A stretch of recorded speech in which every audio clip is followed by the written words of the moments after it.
আজকের দিনটা শুরু হলো একটু অন্যরকমভাবে। সকাল সকাল উঠে নিজের ছোট্ট মোবাইল দোকানটা খুলে বসলাম।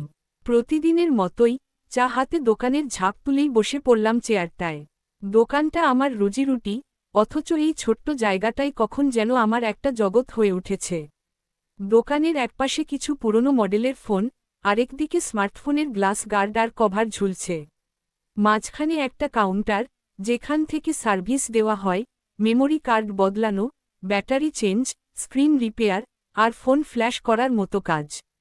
আজ দোকানে বসে ভাবছিলাম, এত মানুষ আসে যায়, কত ধরনের কথা হয়, অথচ কেউ জানে না যে দোকানের এই ফাঁকে আমি একটা ব্লগ লিখে ফেলতে পারি। আজ তাই চুপি চুপি মোবাইলেই টাইপ করছি এই লেখাটা। সকালে প্রথমে এলেন পাড়ার স্কুল শিক্ষক মিশেন। তার ফোনে সমস্যা হচ্ছিল, কোনো অ্যাপ খুলছিল না। ডাটা ক্লিয়ার করে দিয়েই কাজ সেরে ফেললাম। তুই না থাকলে চলতো না রে, এই কথাটুকুই দিনের শুরুটা ভালো করে দিল। এটাই তো আমার কাজের স্বীকৃতি।